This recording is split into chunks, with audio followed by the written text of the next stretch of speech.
What's good, YouTube?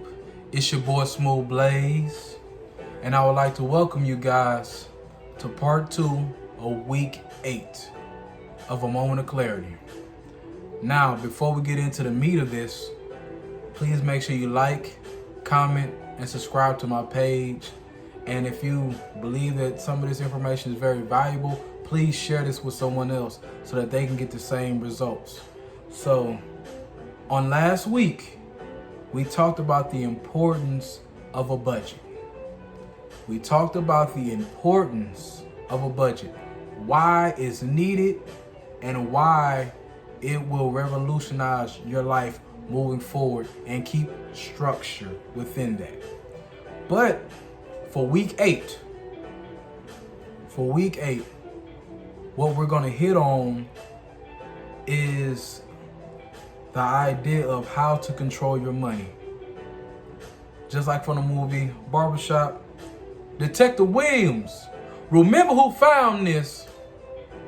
Now, this phrase is when they found out and the police came and caught the guys that actually stole the ATM machine from the place, which had nothing in it. Now, if it ever was stolen, there was a $50,000 reward for whoever brought it back.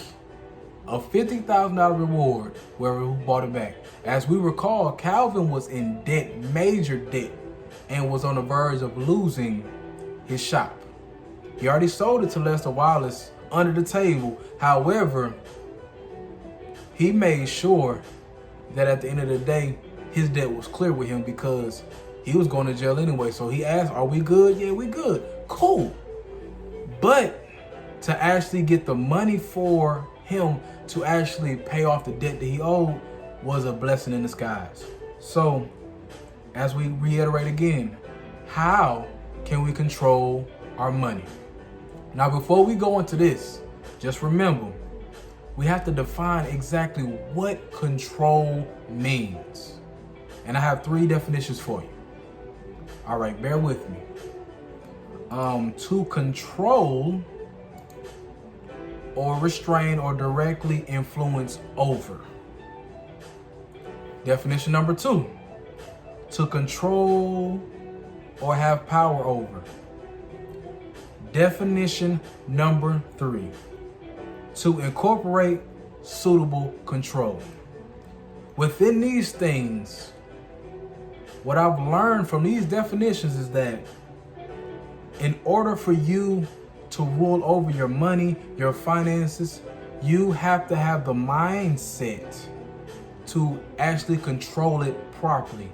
These things most of us were not taught when we were kids, or as growing up to being adults, or into being persons going to college. But we have to learn through our trials and error. So a question I can ask you guys that is very important is, how in the world do I gain back my power over my money? How to gain back power over my money? Now, here are some brief examples of ways that actually can help you prosper so that you can gain power or gain your ability to have control over your money. 1, making sure that you keep your business and your personal finances separated. Making sure that you keep your business and finance separated. That's where a lot of businesses go down the drain, small and large, because they don't know how to separate the rest. You can't use the money that you gain for your business and just focus on your personal, because your business will fail. All right. Review all credit and debit transactions monthly.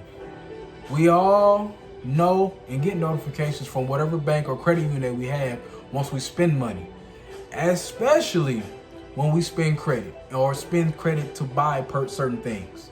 They will give you a notification say, look, you spent this amount of money, this is how much you spent.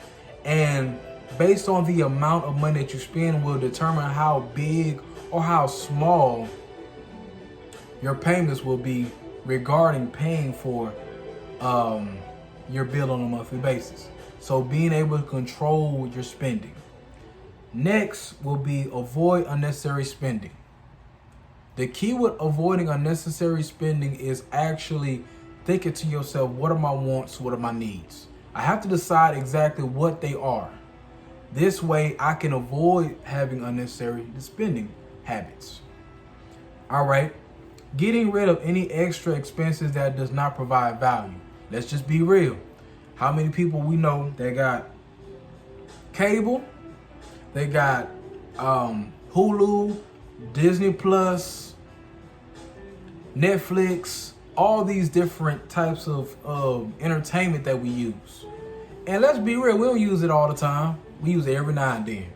Oh, don't forget the Fire Stick. Some of y'all be jailbreaking them things, but the Fire Stick is another example. Amazon Prime. But just realize how much money we spend on a monthly basis, combining those together in a year. Calculating, I promise you, you'll be shocked. All right. Setting long and short-term goals to get rid of what? Your debt. That's more important than what you think. Your debt is ruling your life. Please humble yourself and realize that, look, I want my life back. I want to be able to have freedom to have my entire or majority of my check back. So it's important to set long and short-term goals when you're fighting debt. All right, and the last thing will be making sure you're living below your means. I cannot stress that enough. Stop trying to front and fake for people that don't care about you. Be who you are and be able to do things within a small frame of what you can do. It's okay. I don't judge nobody that can't do certain things, but at the same time, I understand that everybody has a limit and they need to live below their means. If you're making 50K, you need to be living like you're making 20. If you got 80K, you need to be living like you're making, I'll say 30K or 40K, always below. That's the most essential thing. This way you won't put yourself in more harm and more debt. Now, before we go, I have 2 questions I need to be asked and answered as we go through this journey. 1, does your debt control your money? Does your debt control your money? That's 1. Let's reevaluate ourselves.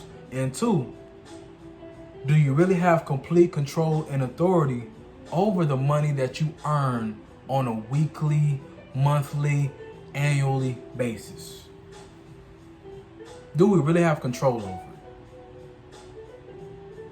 But as we go through this journey, as we ending the financial literacy portion of it, just always keep this in mind that having control over your money makes drastic differences.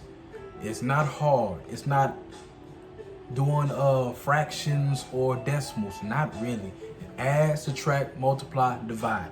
As long as you can do that, you can control your money. And I'm signing out, and I want to say thank you for all those persons who showed your boy some love by watching my video. And also, just remember to like, comment, subscribe to my page, and I promise you, you won't be disappointed. I care about you, and I care about myself and my well-being emotionally, financially, and spiritually. But at the end of the day, if you have any comments or concerns or any ideas, please make sure you drop and look at my email address and make sure you send me an email so that I can get a little feedback on what things that I can talk about. This is your boy Smooth Blaze, and I'm signing out. Peace.